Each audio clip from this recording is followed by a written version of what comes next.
Okay, hi guys.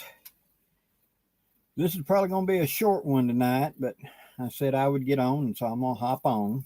No, excuse me, I need a little bit of sugar. Hershey's Kisses.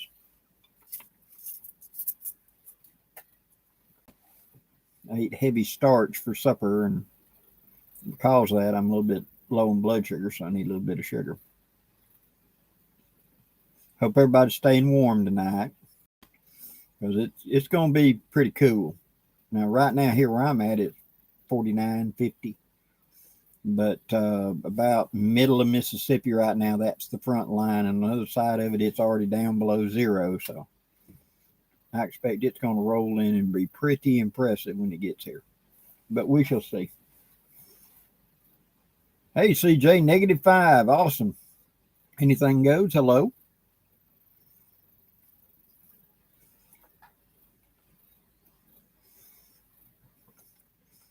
Many of you won't remember it, but I remember the winter, I believe it was 77, 78. And there was this Arctic blast that rolled in and just froze the United States. I mean, I remember seeing pictures of people out in Montana and stuff standing eye level with power lines. The snow was that deep that when you're standing on top of the snow, you're looking at the top of a telephone pole. Here were the power lines, running like a foot above the snow. 18-wheelers being completely buried, and guys were getting out there with 6 and 8 foot poles and couldn't even find the truck in the snow because it was so buried. It was black. It was really bad. Kenneth, thank you very much. Yep, going to be, they're saying here it's going to be down in the 20s tonight. And this is the warmest it's going to be until next Thursday, Wednesday or Thursday. We might climb back up into the mid 30s at some point, or the high 30s, maybe in low 40s. But we will not be out of the teens or 20s at night, or most of the cool time between now and then. So, which I'm looking forward to getting out and setting up my hot tent either tomorrow or Friday. It's supposed to be dry, and we'll see about setting it up and give the fire up. Hello, John. Good evening. -2 in Kansas. So much for global warming, huh? Yeah, beginning of the next ice age.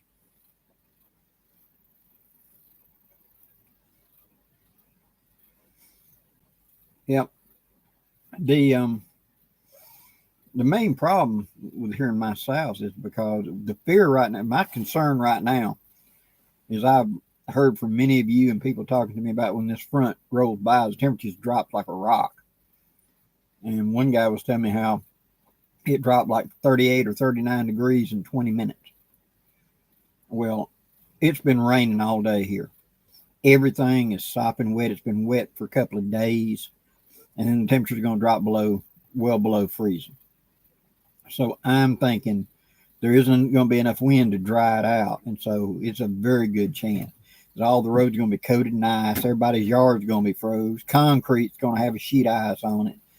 And we don't have the infrastructure down here. We don't have salt trucks and things like that. So no snow plows.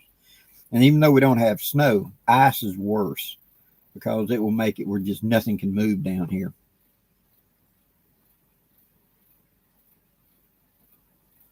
Anchor down leather. Thank you very much. Andrew, good evening. I've got some split up of wood for the wood tent. Now, here's my plan. And I'll discuss this in the video, but I'll give y'all a little bit of a head start on it. It has a small firebox in it. The door has a certain size opening and go in, and it actually gets a little larger on the inside. And there's a raised grate that's welded in place. So you got an air draft underneath. And like a 2-inch air draft. To me, they could have dropped that down another inch or so and just left a 1-inch air draft. But, I didn't manufacture it. And my thought is cutting two dry pieces of wood that will just go in the door and then set one to the left and one to the right. And that will leave a gap in the middle of about that wide. and then I'll take a tinder bundle of dry stuff and tie it together with jute and slide it in, and then set that on fire and let the fire wick through it. I'll have me a pretty good piece, probably fat lighter in the middle of it, and let that start working its way. Now that's going to put the residual heat out to the sides to those two dry pieces of white oak sitting there. The center's going to be burning, and I'll keep adding in little sticks, twigs, stuff like that. Keep that center good and hot until I get these two logs on the side burning good. And now they're going to be reflecting heat to each other and creating that fire column. Okay. Once they get good and burning, then I'll slide another one in between them, same size. So it'll be three, 1, 2, 3, like that. And there'll be a gap between each one of them about like an inch, inch and a half. Well, that way the heat will be just radiating from each other to each set. And that should generate quite a bit of heat and give me a pretty good burn time. With a stove, of course, you need a big box to get a long burn time. And this little bitty stove is great for a little bitty tent or something, but it's not meant to be left all overnight. It never has that kind of capacity. You're going to be up and down all night. So what it does is you set it up, you fire it up, you warm up the space, get it nice and warm where you can get out and sit down, enjoy yourself, etc. Change clothes, whatever. Then I'm going to be going outside the tent to do my day-to-day operations, etc. I'll have a good fire out there. That'll be the sitting by campfire. And then at night when I'm going to come to bed, I'll come in, fire that thing up, get it good and toasty, get my hammock set up, all my bedding set up, and then I'll probably go back out and sit by the fire for a while and let it warm up my bedding and everything, which I've got really good bedding. And then my one wind hammock's got all that underquilt layers, everything else under it. And then I'll be able to come in, get into it while it's still toasty, and just let the fire go out, and I'll be fine all night. And then in the morning, whenever I get up, I'll have my stuff ready to go, and I'll just open the door and fire it up, shut the door, and get back in the hammock and get warm and let it heat back up. That little bitty thing, that firebox just isn't big enough for a long burn time, because hunks of white oak about that big around and about that long in that stove, I figure I'll get about 45 minutes out of 3 of them running, especially if I run my dampener and my air column right. I should get about 45 minutes to an hour of run time before I have to restoke it, and that's more than sufficient. So it will not be a big user of wood. Once it's going and you maintain it, it should do that pretty good. But again, I got to see how it works. I made some modifications to it since you've last seen it. I took it to the that thin metal. Where do you go to get thin metal welded? The muffler shop. That's their job, to weld thin metal. So I walked into a place, I get mufflers and stuff, and I said, "Can you weld these? This?" And they said, "Yeah." And I'll show you how I had them tack weld things and stuff, modifications I made to it, because I'm not going to be using it as a cooking stove. I'm not going to be popping that plate out and putting a big old pot up there or something like that. It don't have the capacity for that, and that isn't the job I'm asking it. I'm going to be cooking on a fire outside for that. What I want is a space heater. I want it to warm up the inside of this tent to make it comfortable for me to change clothes, sit, whatever I want to do. And for that, I do not need those. And so I sealed up and made it better. But we shall see if my modifications bear fruit. We shall see. Hello, Terry. How's it going in Michigan? Anything goes. 3 weeks no power in the 94 ice storm. I remember that.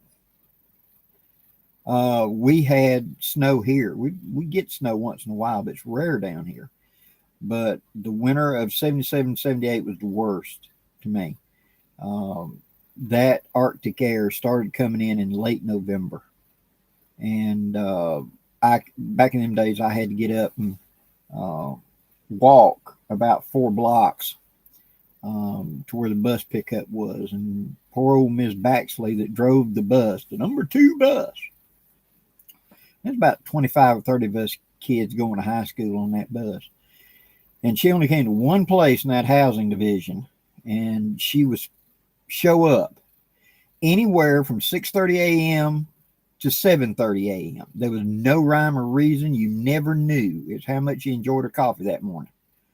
And so we'd have to be standing down there for an hour, and it'd be in the teens, and that north wind just blowing down that street, and just stand there and shiver for an hour waiting for this old lady to run up on that school bus and pick you up.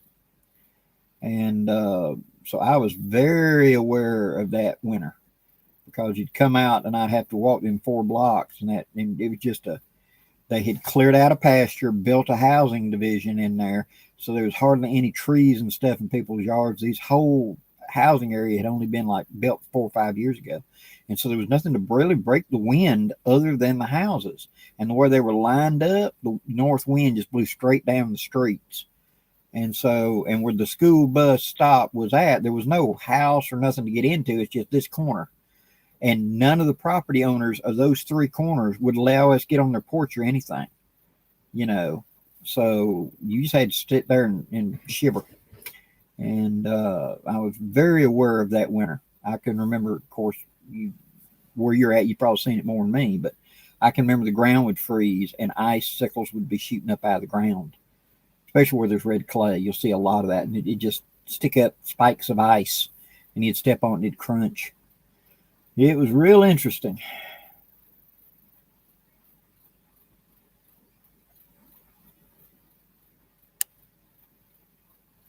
Bill Walker, yeah. Oh, I had a good friend that was in Missouri back in them days, and his mother opened up a window and didn't realize that if you let go of the window, it wouldn't automatically close. I mean, you could push it down, but if you didn't latch it, it would slowly open itself up. And they had a queen size water bed.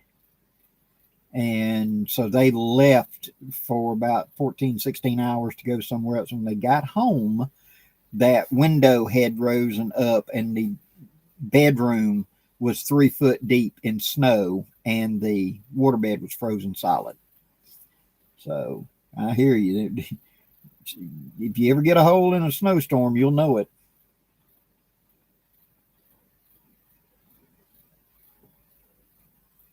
Briar smoke. Yeah, wood pellets. I had considered wood pellets for this little stove. Honestly, I'm going to see if I can find some coal. I know a place about 35 miles from me. In the past, they sold coal for use in blacksmith forges. And so that stove would be really good as a coal stove. It's the size is about right, and just take a little shovel and pack it in there once it got going. So that may be an experiment. But again, I mean, let's be realistic. Where I live, I'm only going to need this hot tent for 2 months. And then it's over, don't need it no more. So this stove will probably last me 10 years as long as it ain't going to fall apart, because it will get very little usage, really. Randy, hello to Arkansas. Joseph, hello to Columbus, Ohio. Oh, yeah, holding your breath up there.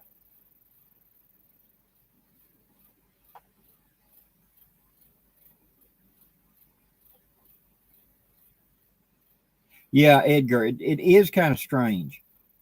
But with all our modern technology and everything else, let's be real for a minute. You have 2 choices: electricity, which means somebody somewhere else is burning something to generate power, or you got to burn something in your house. So it's either got to be a fireplace, a furnace, a wood stove. Something's got to burn to generate heat. We haven't created something that'll just create heat in any mass, etc. So whether it's oil fired or coal fired or whatever, you got a choice: electricity or burn something.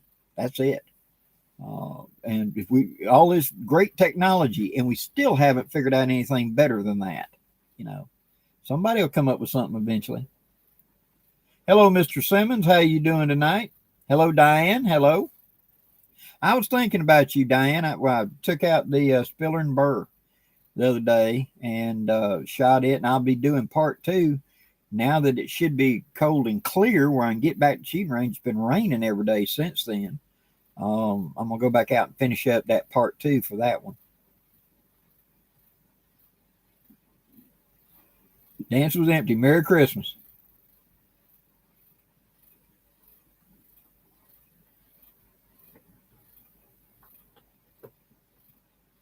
Yeah, this storm front coming in. It's kind of odd to me because now they want to name these storms. I believe this one is Elliott or something like that. Like they name hurricanes now, they want to name blizzards, and it kind of does make sense because you say, remember whenever sudden when and what year? It's like down here, hurricane. Okay, what name?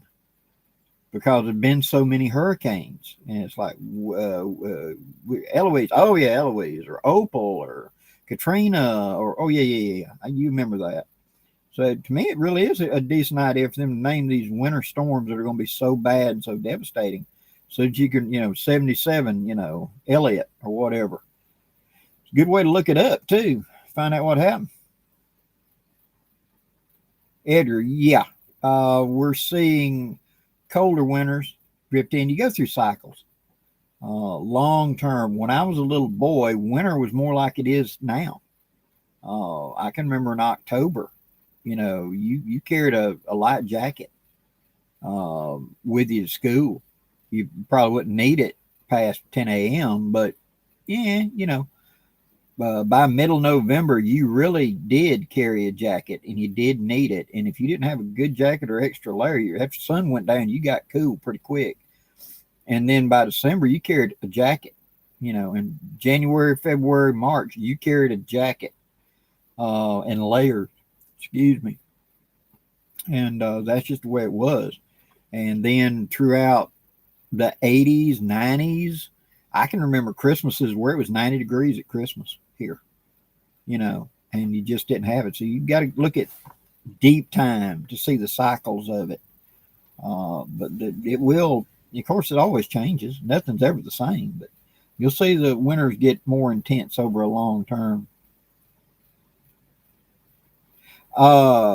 K-Tan, no, I have not. I'll be doing that on camera, but it's been raining every day for the past 4 or 5 days.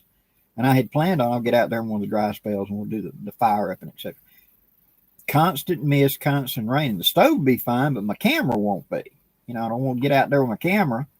And I do have a GoPro, but sound is lousy on those things. It's great for catching action and stuff like that, or just to get it out there. And I've thought about carrying that GoPro when I go out like a winter hunt and it's raining like it is now, just put on my waterproof stuff and just hook that thing to my chest and go.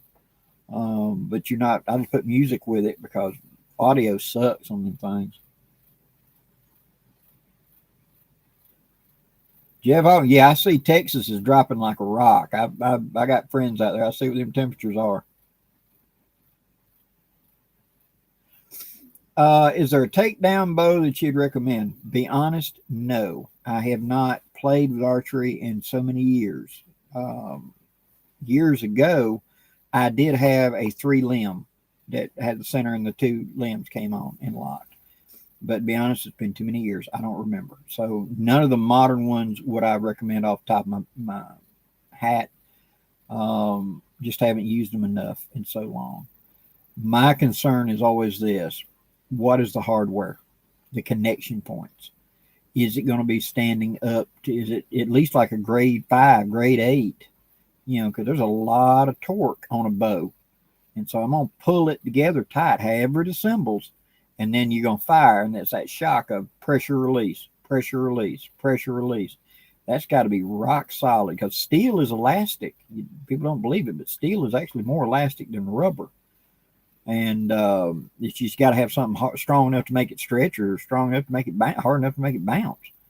And so overly and repeatedly, things like that, you got to show me you got really good hardware. You can have good limbs and everything.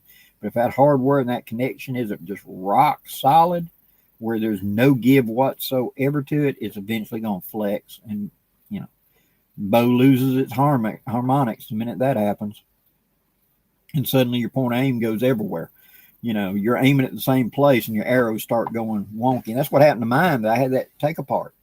I had taken a couple of deer with it and was on a hunt. We were looking for armadillos. They'd been digging up a friend's pasture and they wanted to get rid of armadillos. We got out there and was doing it. And I assembled it like I always did, made sure it was locked tight and everything, got it strung, got out there.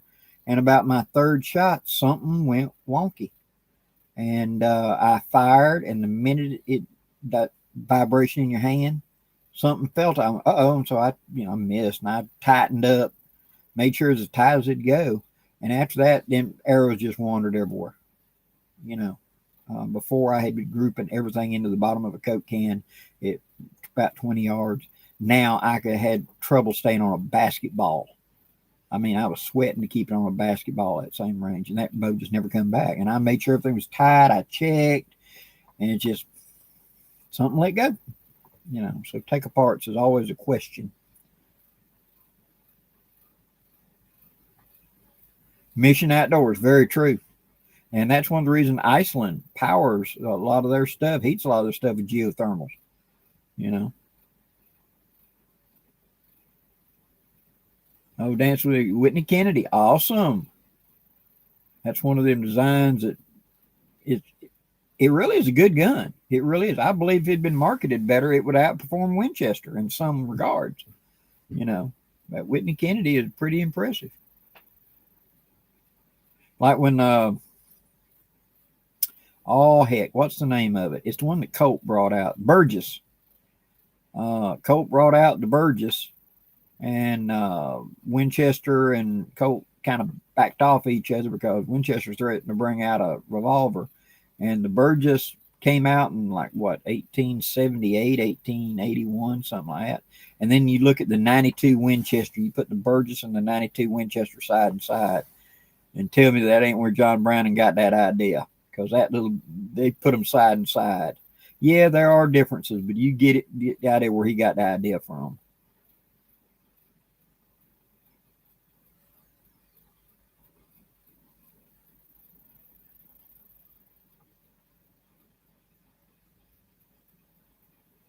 Dan, glad you enjoy my black powder videos. And there's more to come.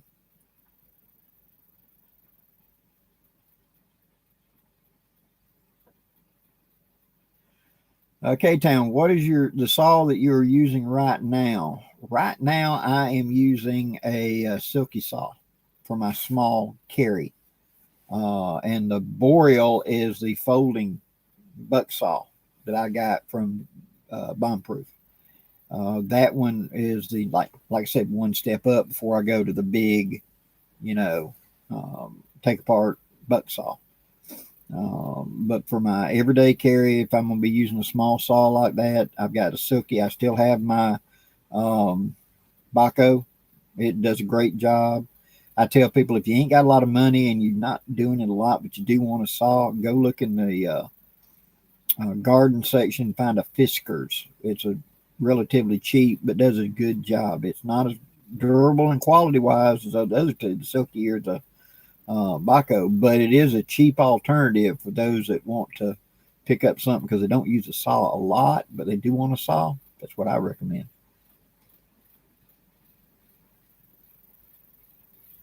How powerful a bow do you get through an armadillo's armor? At least 35 pounds. And really God, I can see the arrow tips. It's like a broadhead, but you take the broadheads off. You know what I'm talking about? The main core that the blades fit into, that thing. That's what I was shooting them with because I had a couple of them, the blades got screwed up, either they'd gone through a deer or missed and gone through a tree. And the center core was okay, but where you put the blades in was messed up. And I would shift them over to shoot armadillos and stuff. They would penetrate and pin an armadillo down pretty easily. Scott, I have used mule tape for a ridgeline before. It works. They're strong. I prefer, if I'm going to use mule tape like that, I'm going to put a bowline in one end and I'm going to use a trucker's hitch on the other. Because the only disadvantage I have with mule tape is if you tie a knot into it, it can pull down so tight you can't untie that sucker. And industrial applications, what the electricians and all doing, they tie it. When it gets to the end, half the time they just cut it. They don't even bother trying to untie it. But it can pull down so tight if you really put the pull to it. It can pull down so tight you can't hardly pick that thing back apart. So use a knot that you can pull out easily. Like I said, a trucker's hitch on one end and a bowline on the other to hook it. Use a timber hitch on the end, something like that. But yeah, it can be done. And if you got plenty of it, use it.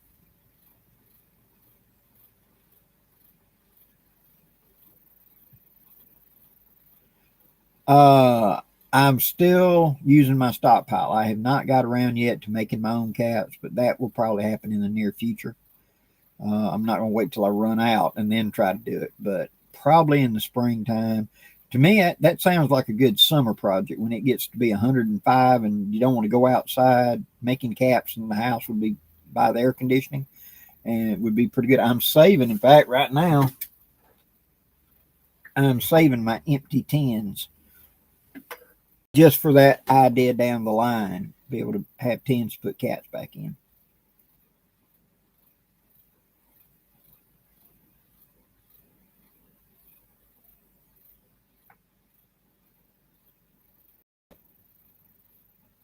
Yeah, you can trap. Let me tell you what a friend of mine does to trap armadillos.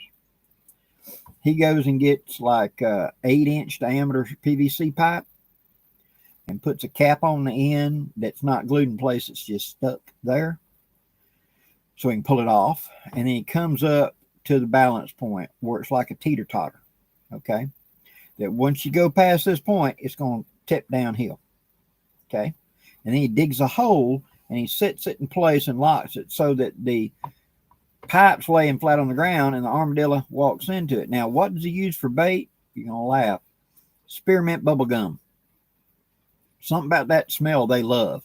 So he'll just chew up a big old, like half a pack of spearmint bubble gum, pull the cap off, then stick it on the inside, put it back in the tube, and so the pipe's laying there flat.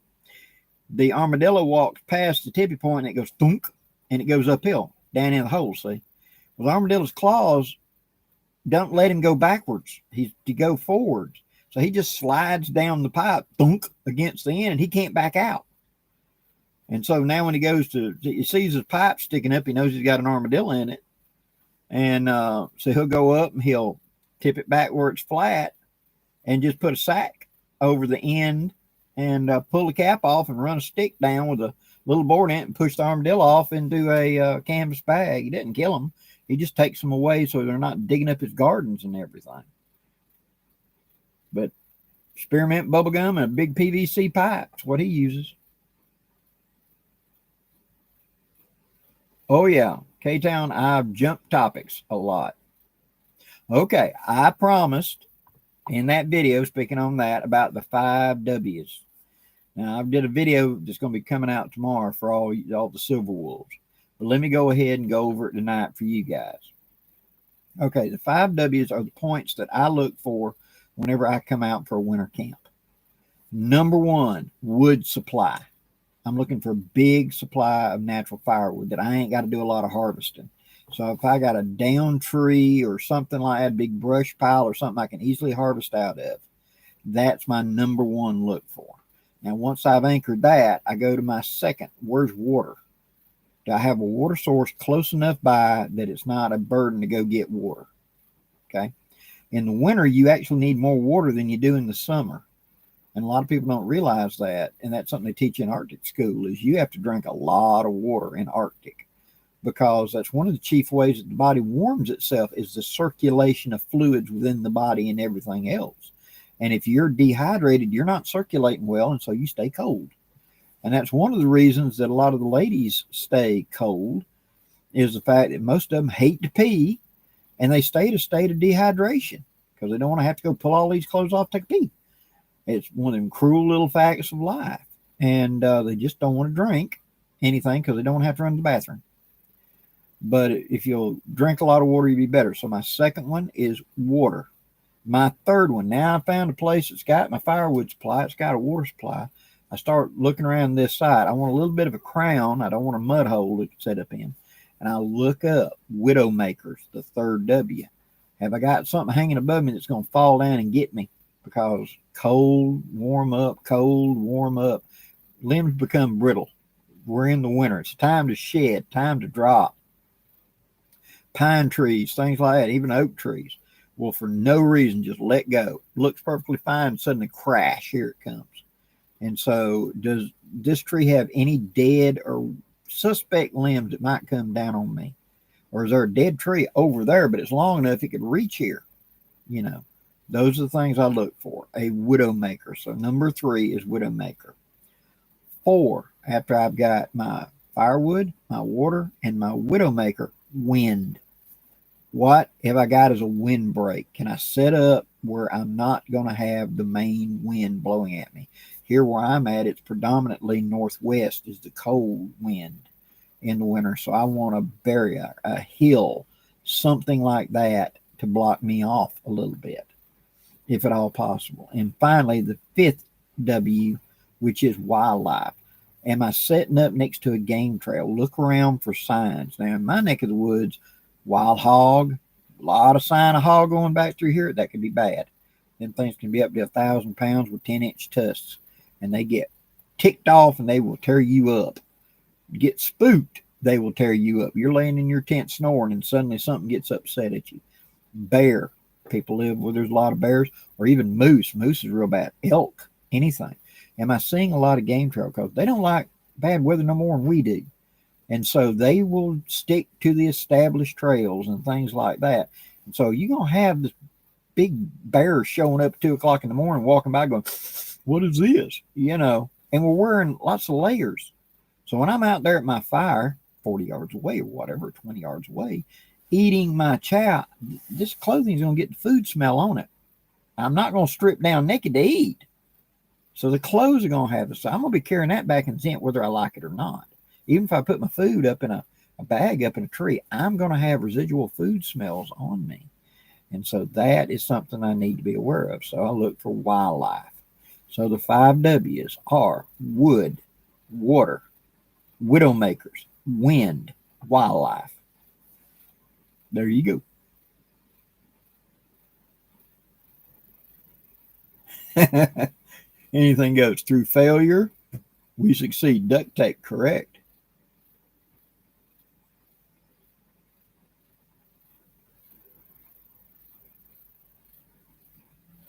Okay, through failure, we succeed. If the front sight is kind of loose, not bad, but like you said, you can move it a little bit, and it's in a dovetail. You can shim it. And what I suggest you do is just take a Coke can and a pair of scissors that don't matter. Don't use your wife's good scissors. And cut a little strip, just about as wide as the base of the dovetail. You want to be able to slide it in the dovetail slot and it not bind up on either side. So you know what I mean? Make it just a grunt narrower than the base. Now you take the beginning of it, start it, set the side on it, and you tap it in place and let it slide in. That's really you want a long strip, so it's not going to be half in and half out. Slide it, and then once you get into place, you can cut it off clean on either side. This will tighten it up and give it a better, grip without having to glue it in place. I'm not a fan of gluing it. Those dovetails were made for friction for a reason, so that you could tap it a little left or right if you change loads. But if it's too loose, like you're saying, add a little shim underneath it. And usually Coke can or something, aluminum can is more than enough to tighten that up nice and snug. Hello, Pink. How you doing? Glad you're doing better.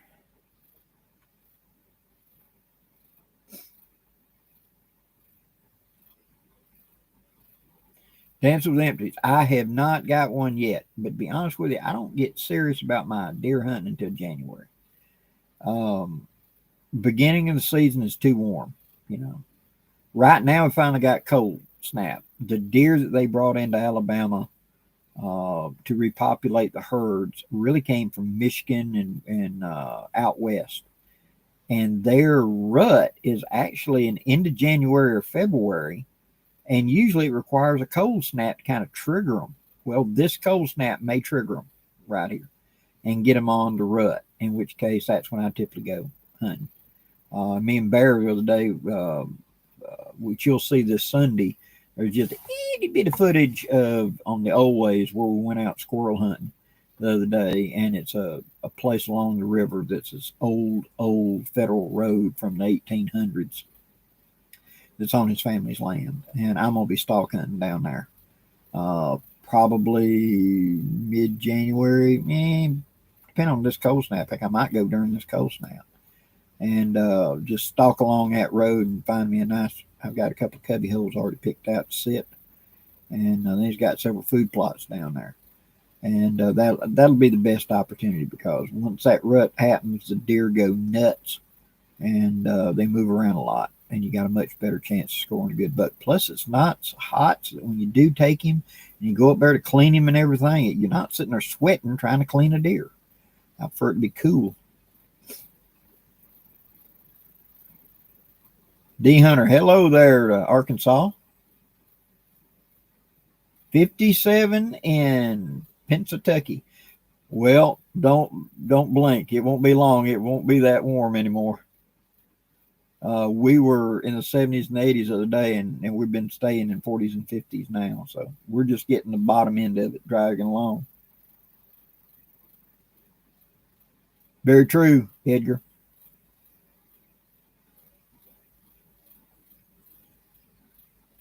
Yes, it is. Uh, Duct tape can do it. For a shim, it will do it. It's just, how tough is your duct tape? How tight is it? How thick is the glue? You're just adding a little bit of a friction. And so, yeah, you could. Put a thin layer of duct tape up under there, mash it in there good and flat, and then try to use it as a shim.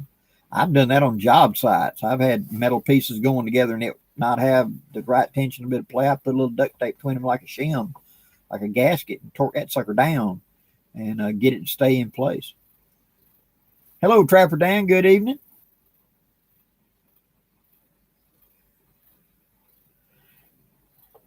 Avery, I would recommend looking at Dixie Gun Works. Now, here is an idea. You don't have to do a modification, but it's probably the last time you ever have to do it. Wolf Springs makes a piano wire spring for the Single Action Army. Now, the Single Action Army and the 51 Navy and the 1860 Army all use basically the same trigger spring. They're just minor differences. And so I've ordered from Wolf Springs the piano wire spring for the Pieta Single Action Army. That's going to be the longest. And what I mean by the longest, think about if you took a paper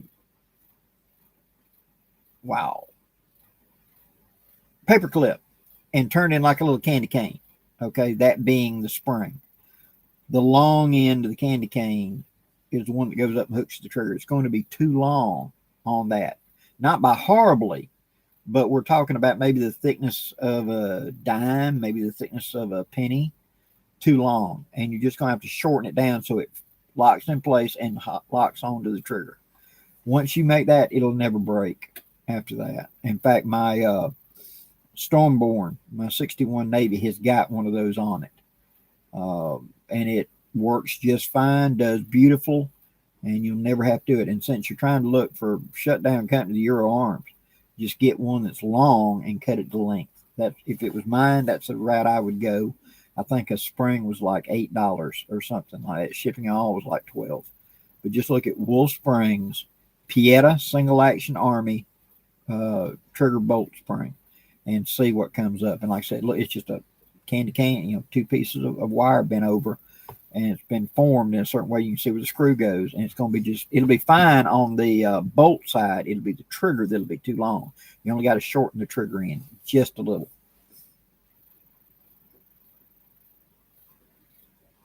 Missouri, yeah, I enjoy this cold. I really do. I live for this cold. After all them hot summers, every year in mid-August, I'm going, please, dear Lord, let us have a cold winter. I got all these good, great, cool weather clothes, and I never get to wear them. I got these great big sleeping bags and stuff, and I don't get to use them. So, yeah, I'm looking forward to it. In fact, I've got a event. I'm going to a private invitation thing that someone's having a little private gathering in about 4 weeks in mid January. I'm going to.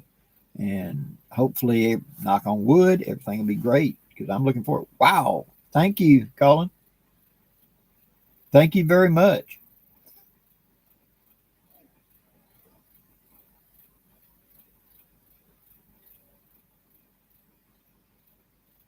Yeah, Harm 734. Yeah, sometimes they look at you funny whenever you go to buy stuff. I went into a reloading place one time, and he had a sign up that says, "If they make it, we got it." And I said, "I'd like some number 11 caps, and I need 4F powder." And you'd have thought I was speaking Yiddish. He'd never heard of such thing, you know. And I said, percussion revolvers, flintlock priming powder, you know, in one ear out the other. Never heard of it.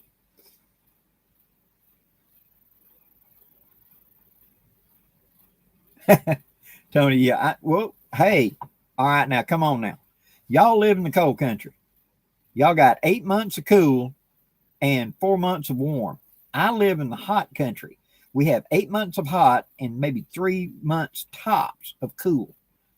So, yeah, you know, they tell me, if you hate it down there so much, move up north. Well, I hear all y'all complaining about the snow and ice too. So, you know, y'all get blizzards. I get hurricanes.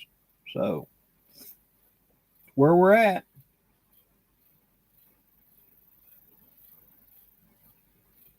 Scott, yes, I plan on doing more with the truck camper series. In fact, the old black truck is undergoing upgrades right now, and I'm really thinking about doing a new camper shell, or just modifying that. When I talked about putting it up on blocks, give me a little more headroom in it, and etc. But yes, in fact, I will be, definitely in the spring, doing a couple of videos where I'm going to take it camping. I'm going to be carrying my canoe on top and going camping with it, and do a couple of events and show you how I run the camp whenever I've done a demonstration of the setup, but I'm actually going to do a weekend, have a couple friends of mine meet me out at the lake, and we're just going to run our canoes and everything out there, and I'm going to truck camp out of the back of it, run my stoves and everything else off of that. And that'll be in the springtime, whenever, you know, you still have cool nights when you need a good sleeping bag and a good fire. But during the day, it warms up where you can get out there and get bass and brim to rise up to a fly rod. And that's what I'm looking forward to. Oklahoma, -1 -19 wind chill, -35 degrees wind chill. Yep, it's getting good out there now.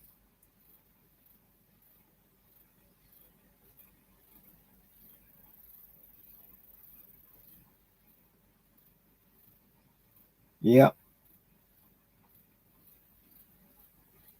You know, that's one of the things I've had several people say, you know, why I didn't move north, because I love the cool so much. And when I was younger, I probably would have, to be honest. When I graduated high school, I had dreams of living in the Rocky Mountains or Tennessee or, you know, whatever. I wanted to open a door every day and see mountains. I wanted snow, and I drove a truck for several years, and I got to see all the continental United States this side of the Rockies. I've been to the Continental Divide in about every state that's got a Continental Divide, and everyone this way been to Canada and old Mexico. But I have not crossed over on the other side. And I've seen deep snow. I've seen Michigan cold. I've seen the Great Lakes froze over. I've seen Niagara Falls frozen one time. So I've seen cold. I just, you know, never moved up there because I like my South. Hello, Mr. Steve Kingsbury. How you doing tonight, sir? 35 in Long Island. Yeah, y'all get them nor'easters up there where that wind whips around and comes off the water on y'all. Yeah, to be honest, Edgar, if I was put on the spot and told that I had to leave Alabama, Tennessee would probably be where I'd want to go. Down to the Carolinas, up there in the middle of them mountains. That would just be heaven to me, to get up there and see that. Yep, Steve, getting over the crud. Well, you know, we went from 85 degrees to cool, and our sinuses dried out, and everybody goes, you know. We down here, well, even like the other night, I'm not going to bring it up right now, but like last night, it was like 41 degrees and 92% humidity. You know, we just swim in water down here. And so our sinuses and all are that way.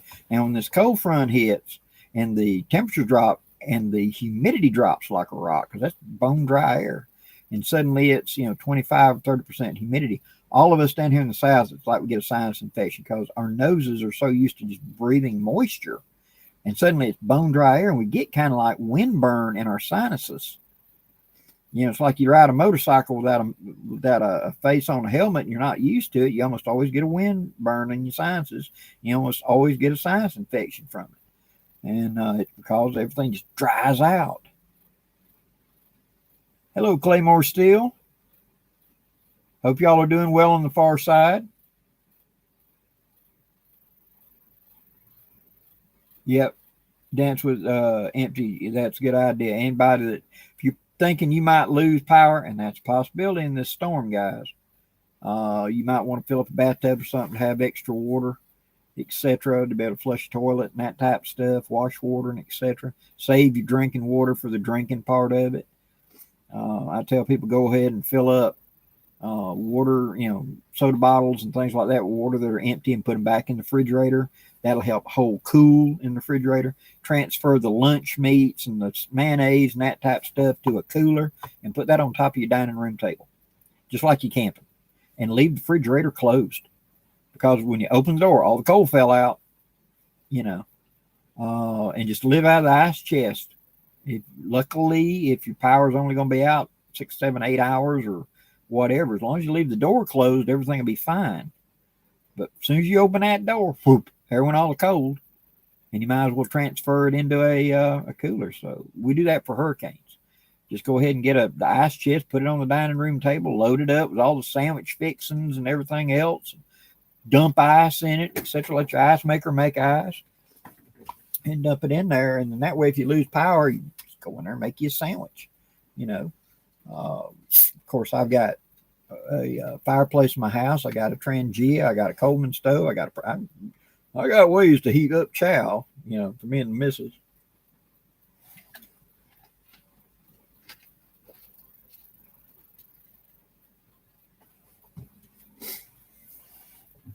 When are you doing an overnight video? Very soon. Hopefully in the next 2 weeks.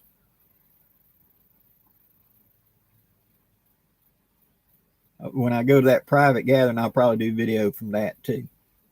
And that's where the hot tent will be going its first maiden voyage for an overnighter, I believe, which I might sneak out in the back and try it out one time. I don't want to try out new gear for the very first time on an event where you're going to be 6 or 7 hours from home. That's a bad way to find out something didn't work. So I'm probably going to go out this Saturday. It'll be clear. And I'm going to set it up over here at a place I got and set my fire in it and sling up my hammock and test it out and see how it works, And I know the hammock's rock solid. That's not a question. Just see how the tent sets up, how it runs with the stove in it, how much venting I need to do, and etc. And go from that. And I'll most definitely do some video on that, let you guys see my thoughts on how to run a hot tent and things like that.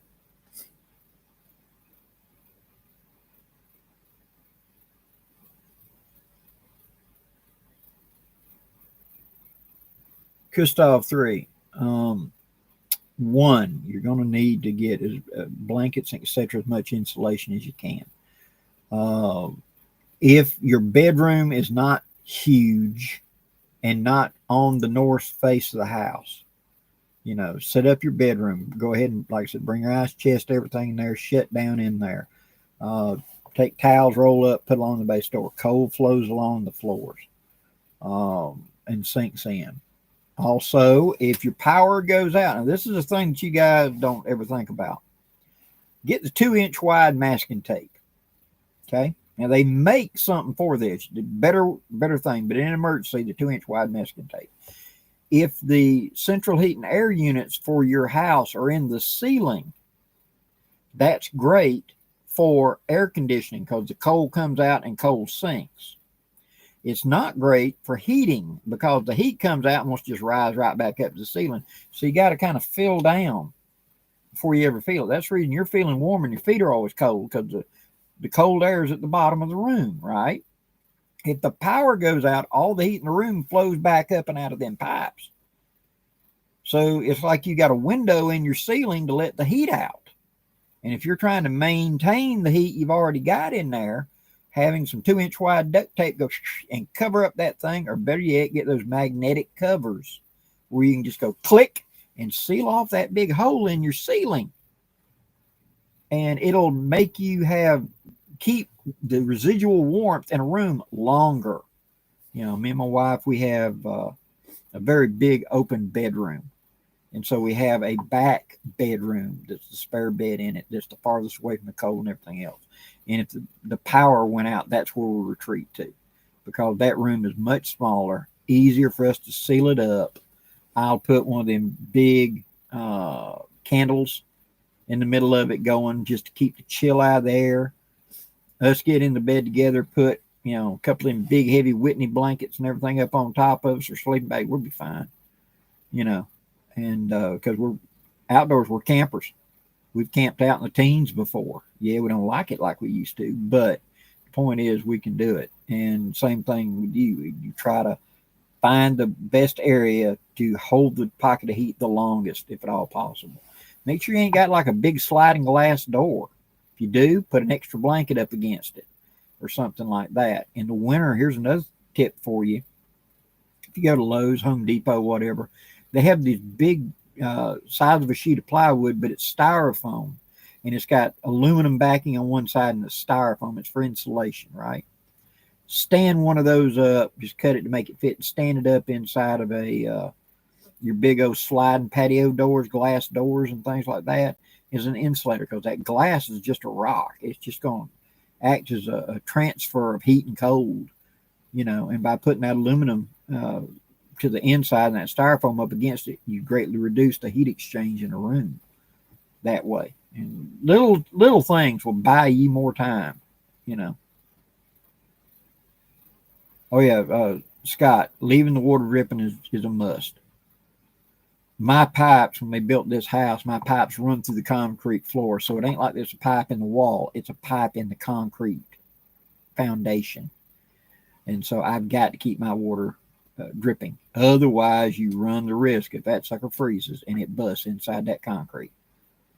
Now you've got to go and not just, you know, replace pipe. Now you got to bust up concrete and replace pipe, and then replace the concrete. And oh, by the way, is that a foundation load bearing wall right there?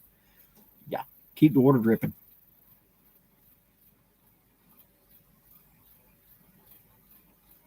The Jetboils run on a butane propane mix. Those cartridges that screw on is usually a butane propane mix. Usually because of high altitudes and extreme cold. Butane works better in extreme altitude better than the propane does. And so they mix them together to give a better fuel mixture. Yep. Having a backup generator is a good idea. Edgar, exactly. People will complain how drafty the room is, and a lot of houses have to be designed with that draft. If you've got a bedroom door or something you close and there's a gap that big underneath it, that's for air circulation. That's where the central heat and air coming in at the ceiling has to flow back along the floor, back to the hallway or wherever where the big pickup is. If not, it's blowing into a box, and you can't blow into a box very much. So they're going to have that big draft. That's where you roll up the bath towel and put across that bottom, stop that cold air, etc. Once, you know, power's out. So whenever you got central heat and air, it's working, leave those circulations going. Because that's how you keep the room warm. It can't blow into a box, and that air's got to get in and flow back out some way. And that's just the best way to do it. Pardon me.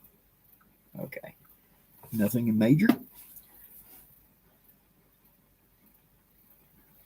Yes, we do get frost on the ground in Alabama. More so than a lot of you guys do, because our ground is so wet and our soils are not set up for that kind of stuff. So like I said earlier, you'll have it get really, really cold, and you'll just have icicles sticking up 6-8 inches out of the ground like fingers. You know, when we were little kids, we called them Jack Frost fingers. So you see Jack Frost reaching up out of the dirt trying to catch you. And it's just frozen water that's just coming straight up, where it was a little trickle or whatever, a little thing, and it frozen and came straight up just like that. So frosted ground, frozen ground. Yeah. We get it if it's got to be cold long enough. And that's the thing about this cold front coming in. We've had cold temperatures now for 5 days, where at night it was in the low 30s or something like that. And during the day, it didn't get above 50 something. And it's been cloudy. So everything's sodden wet. And now the temperature's going to drop like a rock. And so all the core temperature of the roads, the concrete, all that, it's dropped down to where it's probably 40 or 50 degrees. And now you're going to drop down in 20s, and then tomorrow be in the teens. You know, everything going to freeze. We're going to have ice everywhere.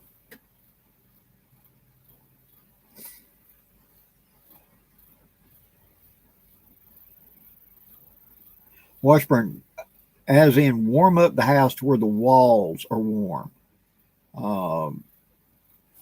That's an old trick we used to do with fireplaces, but it works for central heat and air too. If you'll kick it on full blast and let it run for 1 hour, yeah, it's going to get hot in here. It's going to get 80 degrees in here. And we know that, but you're heating up the walls, you're heating up the floors, you're heating up the beds, the bookcases. Everything's becoming physically warmed.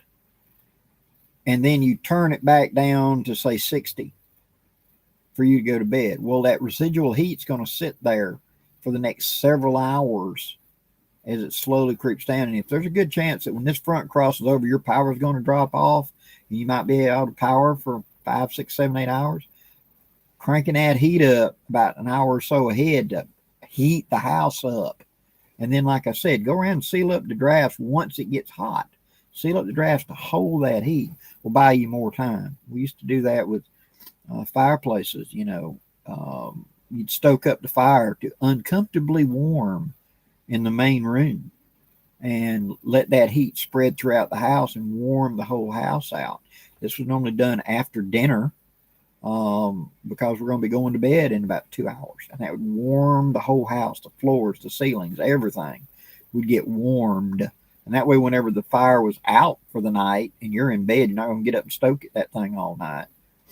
The residual heat would give you a longer. And so when you got up in the morning, it was 35 degrees in the house as opposed to being 18 like it was outside. And it did give you a little, it's kind of like a, you know, head start.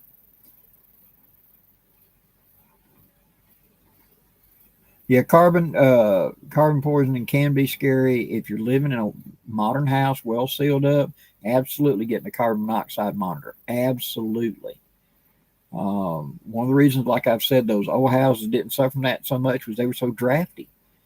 I can remember as a kid, the wind would blow and the calendar would flutter on the wall from a north wind because there was little pinholes everywhere in the wall and there was air coming through. And I intend to show this when I'm doing the wood stove in the tent. And that was the candle trick. And of course, Granddaddy and them, they'd use cigarettes, but I use candle. But you get a candle going, let it burn a couple minutes, and you blow it out. And you have it stationary in the tent with the wood stove going over there, and see if the smoke wants to drift toward the wood stove.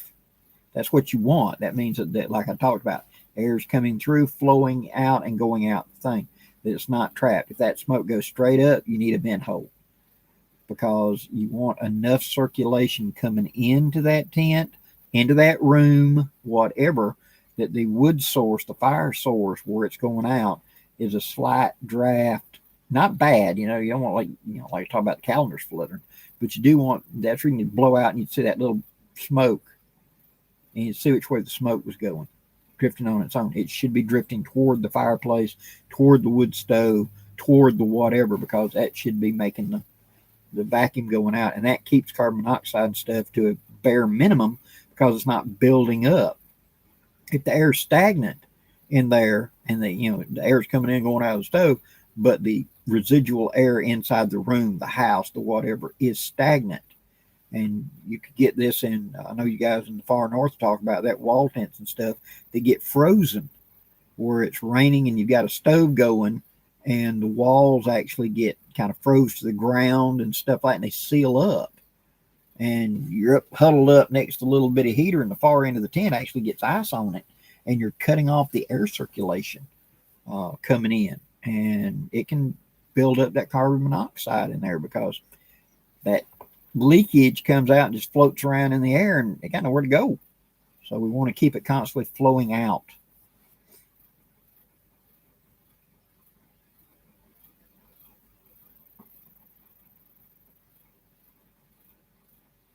Yeah, Trapper Dan, when we went up to Dan Lutz's class up there 3 years ago now, I guess it was. I think it's where I got to see Dan the second time.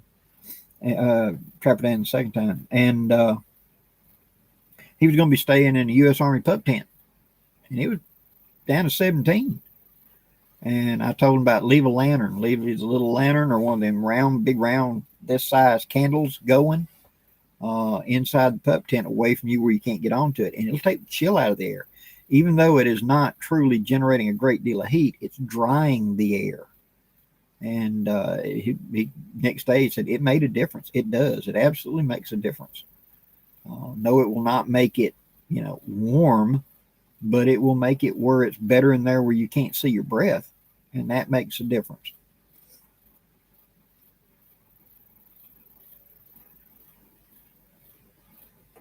I'm 734. Yeah, there was a case 25, 30 years ago of a young lady that went out to one of the western national parks, and she probably arrived middle of the night, and she just parked her car and got off on the grass, right off the edge of the parking lot, and lay down her sleeping gear with her backpack and just threw a great big sheet of Bisqueen plastic over all of her, just covered her up, and went to sleep. And it was pretty cold. And they found her dead the next day because it froze to the ground. And she suffocated. And it was simply because, she thought just laying on top of me. It slowly, the ground, the moisture, it froze. And from her breath and everything, 360 all the way around. And it was so slow and subtle. And she was already asleep that she never woke up. And so people that talk about, I want to put a wood stove into a camper in the back of a pickup. Never, ever a good idea, putting them in a wall tent. If it's drafty enough, you got enough air circulation. Absolutely. Ran it many times. Wonderful. But at the same time, even in a house, our modern houses seal up so much better that they can cause a problem very quickly.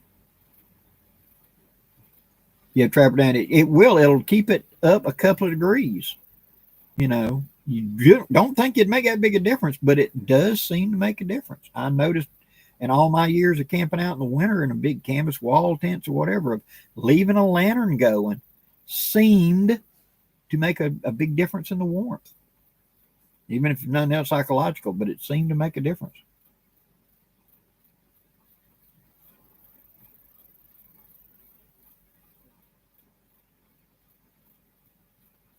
Yeah, K-Town, exactly. The Nagalines can handle boiling water. And so taking looks like a U.S. Army canteen, but it's Nagaline, Nalgene, or whatever it's actually supposed to be pronounced with. And it says it's dishwasher safe. Well, that means it's rated for boiling water. Heating up a canteen cup full of hot boiling water and pouring it in there, screwing the lid on, stretching today's socks over it to give a little insulation, put on fresh dry socks and curling up with that or putting it against your kidneys. It helps keep you warm in the winter.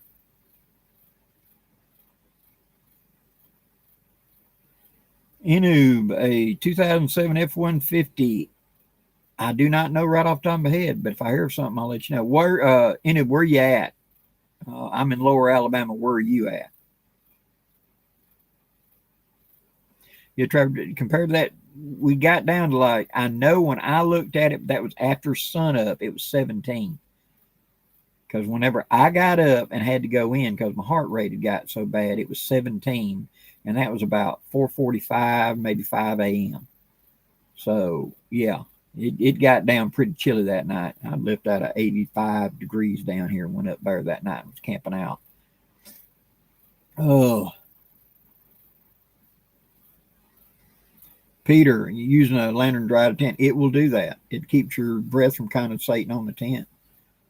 Or greatly reduces it. I won't say it completely fixes it. I don't know what all the components are here as far as what kind of tent you got, etc. But it does seem to make a big difference of keeping it to a minimum. I remember having a tent many years ago when I was backpacking in North Alabama, and it got down pretty frigid.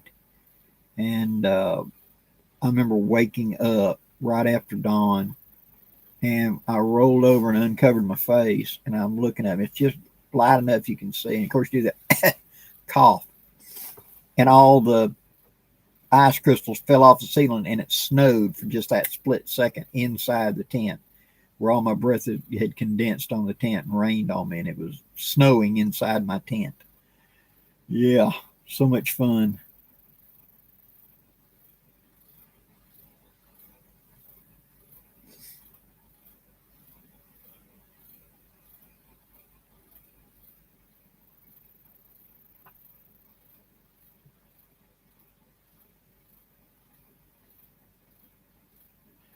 Yeah, more insulation is always the key to it, as long as you can get around in it.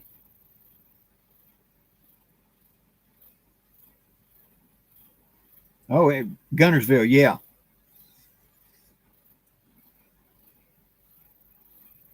Oh, Bear has a camper shell. I don't know what it fits, but Bear's got a full size camper shell, I think. He might be willing to part. We're down in the Enterprise Dothan area, bottom of the state, right corner. So, message me on Facebook, and I'll get you a Bear, or message Bear on his channel, and maybe y'all could work out something and get him to measure it. Maybe it'd be something you'd want. It's a nice fiberglass camper shell, camper top. It won't fit on mine. We tried it. Mine's too little for it.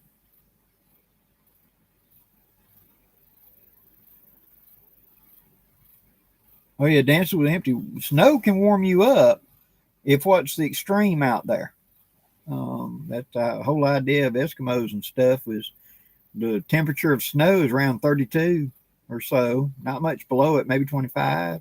Well, if it's 40 below out here, you make a pile of snow and get in it, you're actually warmer. You know, of course, you're going to melt it, but that's the reason they do the igloos, just pile of snow and dig a hole and get up under it and make an igloo with the door not facing into the wind. And just one little bitty candle is enough to bring the temperature up in there sufficiently to get you through it. And the outside temperature is, like minus 30, minus 40, whatever it is. Ridiculous. Being inside that, the snow's going to be warmer. It's one of them hard things to think of, but I had a buddy of mine that taught Arctic Survival School, and he talked about how water is your enemy up there. And he talked about the idea of if enemy forces were crossing a lake, shoot the lake, bust the ice. If it's thin enough ice, bust the ice. If you dump them guys in the water, they're dead because they can't dry out in time, and they'd freeze to death, even if you never hit them. As long as you bust that ice up around them, they go in the water. It was over, those kind of conditions. So,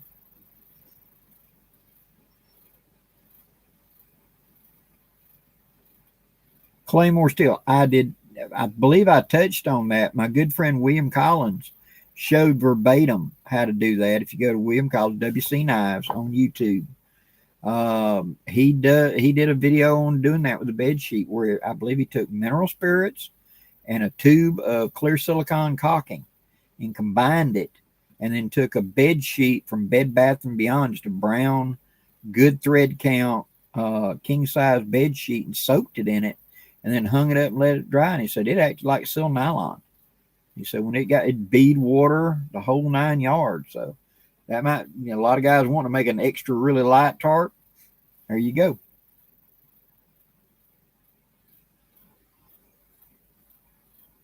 Daryl, yeah, always keep extra.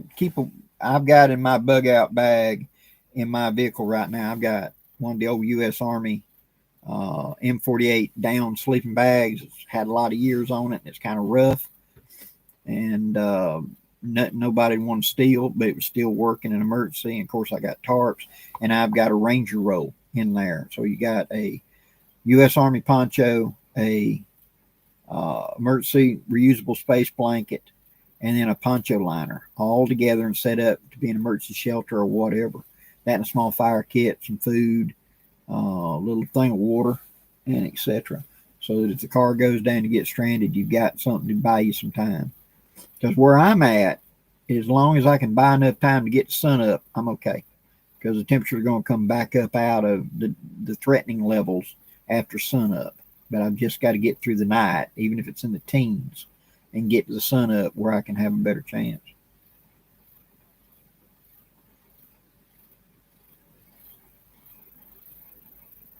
K-Town, it's really good. Basically it's a Whitney.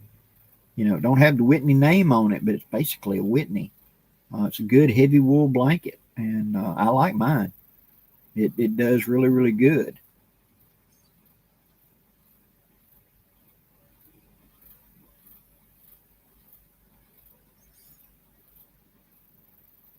Actually, Claymore cotton is great in the dead of summer because it evaporates. The very thing that you don't want it to do in the winter, keep you damp and cool, is the very thing you want it to do in the summer because it makes a good evaporation. And us people that live in such hot, humid environments, yeah, it gets clammy on you. Guilty. We call it irky, where it's just sweats rolling and everything else. But it does act like a wet towel and it evaporates and cools you during the heat of the day. So that's the good thing about cotton in the summer. And so I wear a lot of cotton in the summer. In the winter, I tend to not wear cotton alone. It'll be a wool layer. It may be a cotton barrier in there or something. Like the outer of this M65 is a cotton twill, of course, but I got the liner in it, and I'm wearing other layers because my study is about 45 degrees right now. So, but I'm comfortable, just where you're at.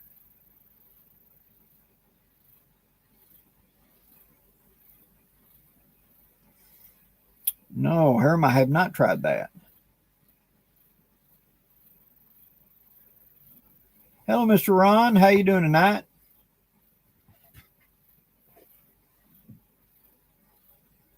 Yep, Ron, that's the thing. The wool works great. And if you put a cover over the top of it that doesn't breathe, man, I'm here to tell you, take a heavy wool blanket and put a poncho over the top of it, like a U.S. Army poncho. Snap that sucker around and put it in there. It's amazing how warm that thing can be because it makes a vapor barrier that the heat rises up through the wool. That's what we want because we're generating it. And then it hits that top and it can't go nowhere. It's got to radiate through. It can't just blow away. And wool is fantastic for holding heat. But if there's a direct wind on it, that wind comes in as easy as that heat does too. You need a non-breathable layer on it to really get the best. And I learned that trick a long time ago about taking a army blanket and a poncho and used the poncho to seal up around me. And it made a big difference in how warm I stayed.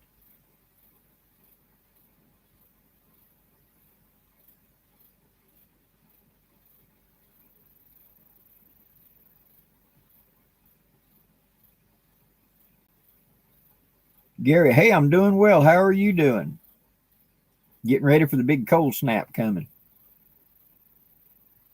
Yes, wool socks are good if your feet get wet. Wool, and where I'm about to say, came from U.S. Army testing. And they, back in the turn of the 1900s, did a very extensive 5-year study. And they're the ones that said that wool retained 80% of its warmth, even wet. And that's the reason you see all them wool uniforms in the winter, wool pants, wool long johns, wool, and wool socks, wool blend socks. A lot of people itch by that, and that's the reason they put a wool blend with cotton to try to make them less itchy. But I usually wear, in fact, I'm wearing them right now, heavy wool work socks, hiking socks is what I wear even in the summertime because they don't collapse like cotton does and just get sodden. They'll get wet, but your feet don't feel like they're wet. That's the only way I can put it. And but even in the wintertime, one of my favorite ways to do the winter is take one of the thin nylon dress socks that are, like you wear to church or something. Put that on and then put that heavy wool sock over the top of it. Those two will slide together and that allows you to wiggle your toes. You don't ever feel like it's stuck to you or anything like that. And then at night, whenever I'm going to bed, I've talked about this before. One of my favorite night clothes is I put on my bone dry shirt, polypros, whatever, and then I put on this outer layer, and it's a Adirondack ultra lightweight rain jacket, which is almost like sil nylon, and a pair of pants that I bought God knows years ago. I've showed them in videos, and they make two little rolls about, not quite the size of Coke cans each. And I put those on, and I got a baklava or something on my head, and it's because they're very, very slick. Well, when you get into your blankets and you lay in there and you're doing all this stuff, you can slide and you can roll over or whatever, and things don't cling to you. That's the problem with wearing wool on wool or flannel or something. It's like it's Velcro.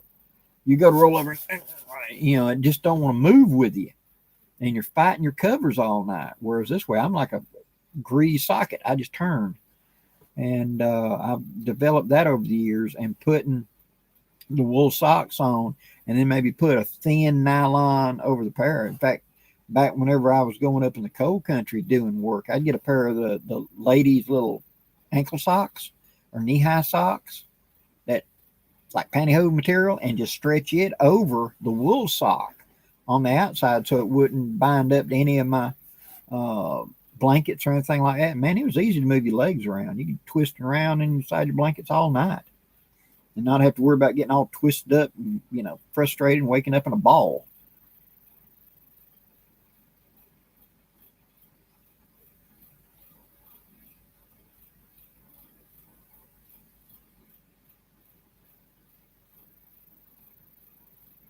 Yeah, a lot of those acrylic blankets. The Army has gone to acrylic blankets. I'm sure they probably still do issue the wool ones, but the vast majority that I've talked to veterans, they said, "Well, I got was acrylic. It's just something that's easily picked up. They're manufactured basically plastic, and they're fairly warm as long as you keep them dry. But once wet, they lose all heat ability once wet, so you got to keep them dry."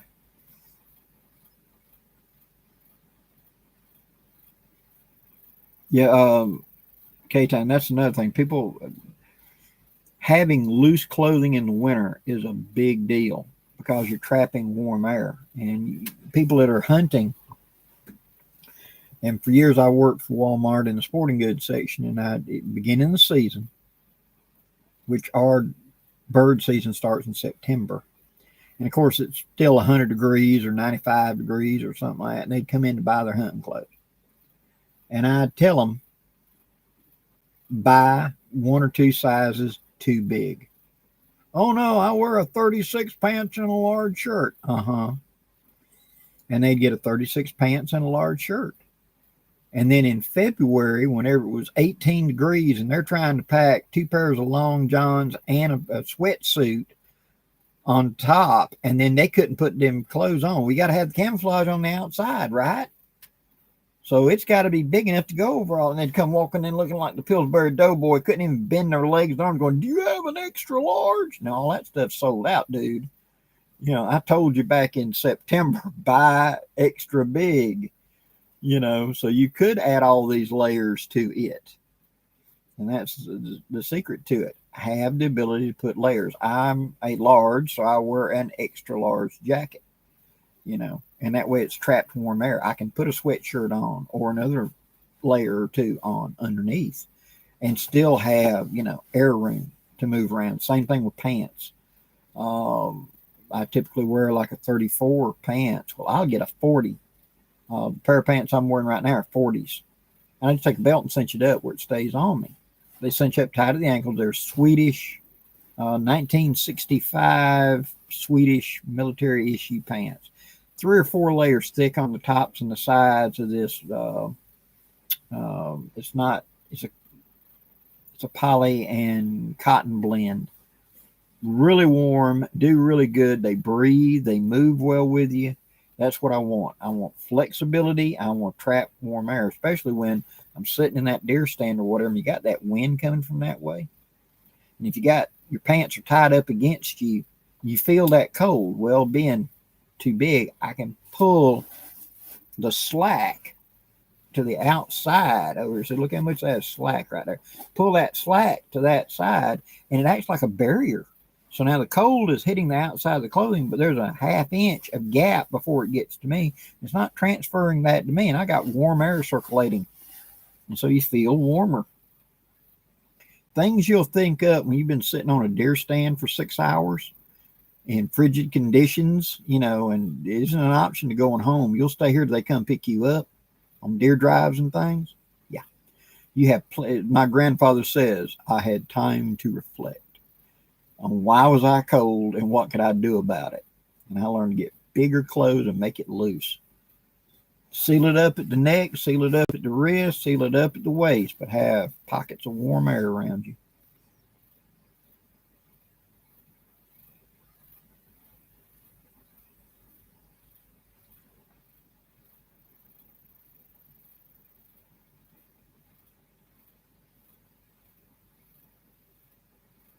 Salina, Kansas.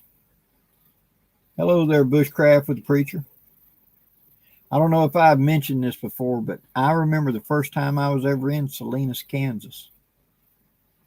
That was 1984, and me and a good friend were going to Cheyenne, Wyoming, and I had drove nonstop from Alabama, and the sun was coming up. It was absolutely perfectly clear morning, and we were right around Salinas. Either we were just before it or just after it, but that's the town that I remember, Salinas, Kansas. And you're hunked down into that old Chevy Monza, little two-door car with my buddy out cold asleep, and had been just about time we left Alabama. I was the only one that really could drive long distance. And I'm watching the sun come up, and I'm seeing in the distance a low line of clouds. And I'm thinking, great, we're going to have rain after a while. And after about 30 minutes, it kind of like went bang. And I realized I was looking at the Rocky Mountains. They're over 300 miles away. But I was seeing the tops of the Rocky Mountains over the horizon, seeing just the edge like a low band of clouds. And so Salinas, Kansas, that's always going to be a memory to me. Is sitting there looking, and for the first time getting to see him, because the air was that clear I could see it.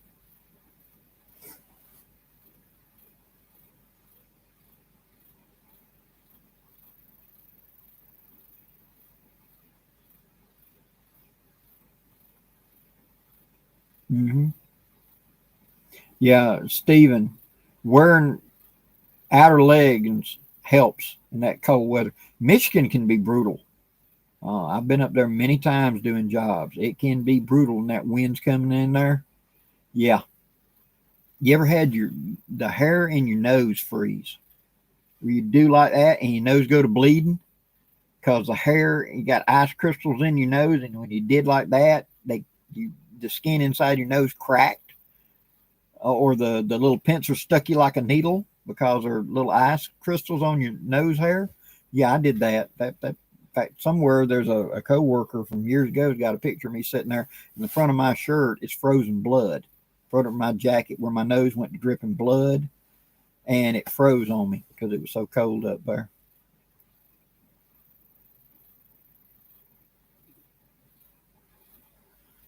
Oh, been on an hour and 23 minutes. Everybody ready for Christmas, I'm assuming. You got all your stuff ready and all loaded up and set up and etc. I've got the Silver Wolves video coming out tomorrow where I'll be talking about the 5 W's. And then this Sunday will be the video with Bear on the old ways. We went on our little squirrel hunt and kind of got skunked. Spoiler alert, we got skunked because everything got wet and everything gone to ground. I'm hoping tomorrow that this frontal pass through and it'll be clear, just cold. And if so, I'm gonna go set up that that hot tent real quick and set up that stove and get a first burn, and let's see what it looks like. And I'll shoot video of that. If that happens, I'll put it out on Saturday. If not, then I'll finish the shooting video for the Spiller and Burr where I did the draw filing to correct the windage and elevation on it and go out and see how well I did now that I've got it cleaned out. I felt stupid forgetting to take the bore butter with me, and I let the bore get dried out, and I'd shot 30 rounds. And in that last one, you saw it, point of impact jumped big. And I tried running a dry brush up and down, and it was like going down a rocky road. And I could look down the bore and see that I had just caked fouling in places. And I had to come home, soak it in water, get it clean. So now my bore's nice and clean again. And so I'll go out and lubricate it and get back on that target and shoot and see if that did correct. I'm pretty sure I did correct it that way and get it shooting more to point of aim, because I'm hoping that me and Bear in February, when it's nice and cold and blowing wind, we're going to walk along and bust some bunnies. We've talked about it, me taking my cabin ball and him taking his modern gun, and us walking around the edge of them big old huge fields and seeing if we can bust some bunnies in February after deer season. It'll be okay to get out there and not mess up everybody else's hunting. But we shall see.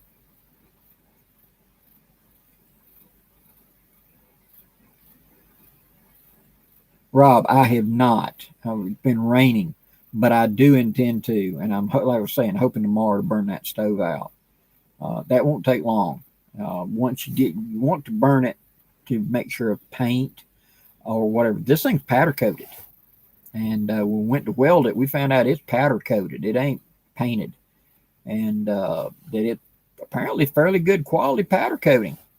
And it took quite a bit of grinding with an industrial grinder to get through it and get the metal so we could weld that thing. But heat that thing up good and hot, and I've got more pipe now. So now I've got 6+ feet of pipe, which is what I want. I want it sticking out of that stack hole at least 8 or 10 inches, more like 1.5 feet above my ridge, so that I've got air from 360 to go across the top of that.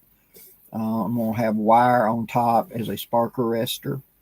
And then, just like I talked about at the beginning of the show, taking those round billets and put in place, get the two on the outside with the tinder bundle in the middle, get it going, add in small sticks until I get a good bed of coals and get those 2 big sticks on the side burning. Then slide a big one in between them, add a little bit between them, turn the air, shut the door, turn the air wide open, and let that puppy run. And that should give me, I'm betting, 45 minutes to an hour of run time. And if that proves out like I want, I'll start looking for about that size diameter white oak limbs, and I can find them down here, and go ahead and cut them to length. Not much bigger than that. Actually, I think about like that in length. So it will fit in and have enough room so ash and stuff like that, it's not going to be a factor. Just slide it in, boom, boom. Slide a tinder bundle pre-made up in the middle of it, hit it, close the door, and everything's good to go. Quick light.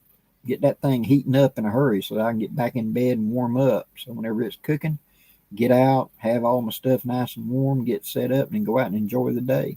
That's the idea. We're going to see how it works. But it looks like we're going to have a good cold winter to do it with. Because of that, do not quote me. Okay? This is unofficial. I'm thinking around 21st through the 26th for my gathering, because it appears we're having more of a cold, wet winter. And so I will make the final call next week. But at this time, seeing and knowing what I know about this winter, I'm looking somewhere in the mid-20s, like 21st to the 26th. That next to that last weekend of March. It'll start on Wednesday and run through Sunday. Is what I'm tentatively, again, don't quote me, but I'll make the official choice next week after I see how this front goes and see how our winter is. If it's going to stay this cold, wet winter, then yeah, we'll move the date up there, because this usually will flush out.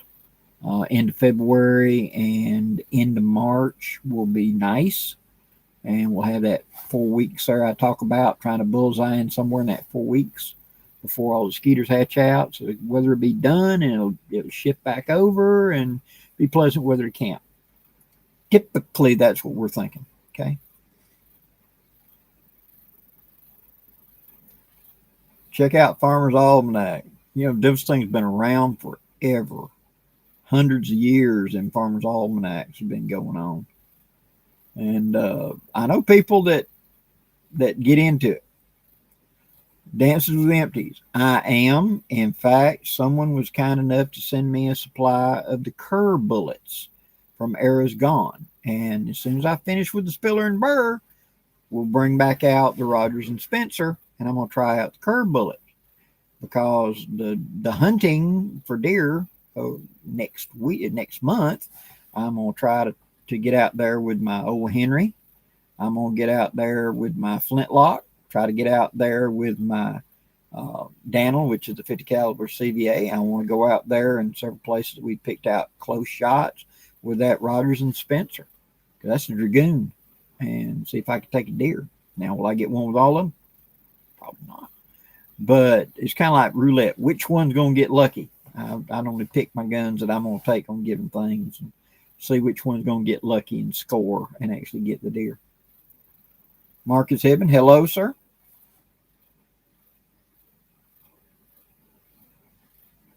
Okay, Rob, hope it works out. Like I said, tentatively, that's what I'm thinking.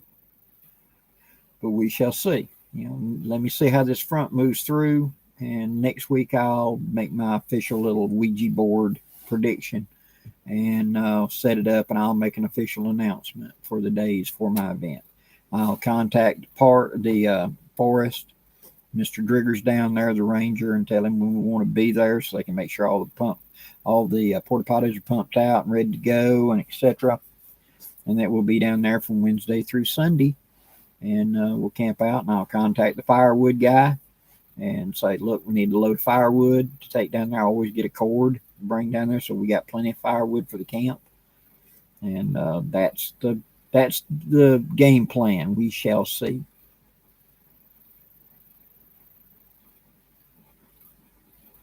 Can you, Jared? Can you use full size bore bullets or power band bullets in Hawkins style muzzle loaders? Okay, here's the difference.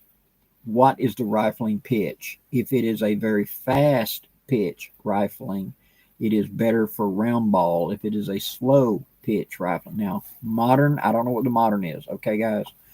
In my day, if it was a 60, it was like a 60 da, that was a round ball, and if it was a 48 da, that was one of the power bands. My advice: try it. A lot of the inlines, etc., use all in power bands, and using a full size bore or reel, like Lee makes real bullets, rifling engraved at loading. They're actually slightly big, and when you ram it home, it actually cuts the rifling into it. So it did improve accuracy. Could be done. Daryl, can you eat armadillo? Actually, yes. I've got somebody, he likes to make chili out of them.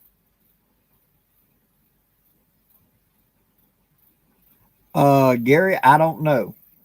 I have not followed them, but now I had a member of the family, elderly member of the family. She used that thing religiously. I mean, she plotted out church functions and get-togethers and stuff based on the Farmer's Almanac. And whether she was just lucky or whatever, it was kind of amazing, how well she did. But I haven't followed it that much. Great Plains rifle yes, Great Plains will stabilize it. Independent thinker. Yeah, Tony, 1 in 6. You're right, 1 in 66, and it was 60 something. Dance was empty. Thank you very much.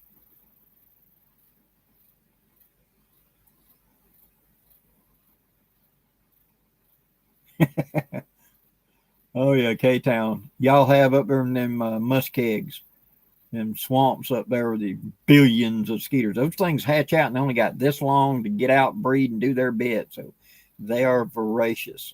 I've been up not up in Canada, but up in northern parts of America when, oh God, I remember this one. We were putting a radar unit for a radio station, and they got a place, and it's concrete, 24 foot by 24 foot concrete, And in the middle of it was where the radar unit went. And then the little radar house for all the electronics was over here to the right. So they made a 24 by 24 foot pad to put the radar unit on, and the radome go around that. And we weren't 50 yards from a swamp and billions of mosquitoes. I mean, you got the net on. You couldn't. I'd have to do like this because there'd be so many of them up in front of my eyes I couldn't see it through it, hardly. And it was horrible. The 2 days I was up there trying to assemble that radar, it was horrible. Marcus, have I ever? I have not had deer or turkey mounted, or a hog mounted at a taxidermist. I haven't. I know a lot of people do. A lot of the families does that, but I just never have. You know, I've never had that one that I wanted to keep that much to do it. Hiram, Merry Christmas to you too.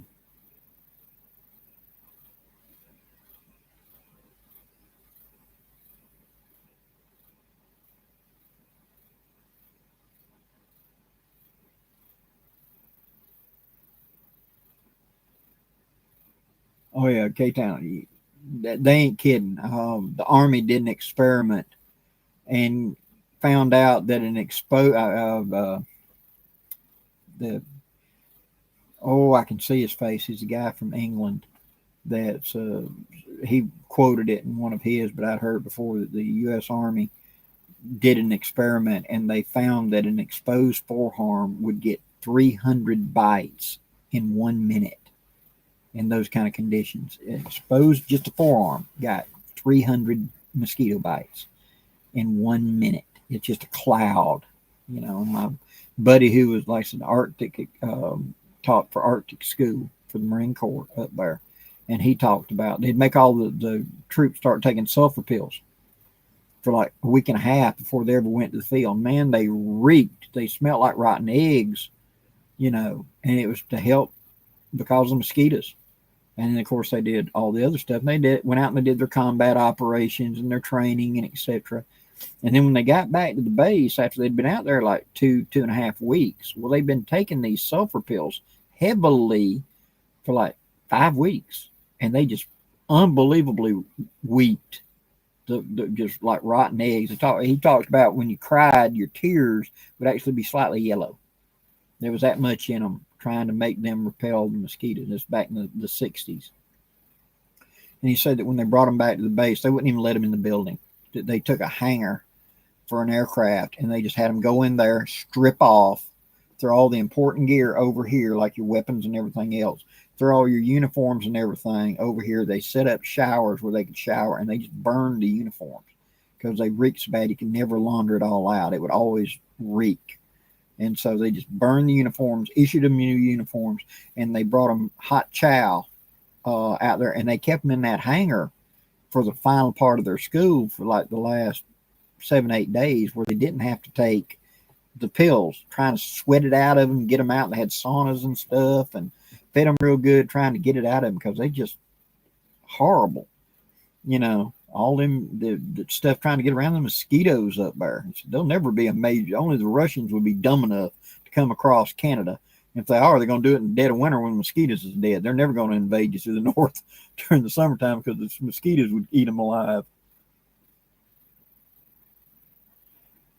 Guys, it's been over an hour and a half. I think I'm going to cut it short a little bit tonight. And I greatly appreciate y'all tuning in. I know I've said originally I might not have one this week, but you know, things lined up where I could do it, and I just wanted to do it and say Merry Christmas to everybody. I hope everybody has a wonderful holiday, good time off, and I hope this storm coming doesn't cause you any heartaches. So y'all have a great night, and thank you very much for tuning in. And do me a favor, be safe, and say a prayer for the new year. Y'all have a great night. Bye-bye.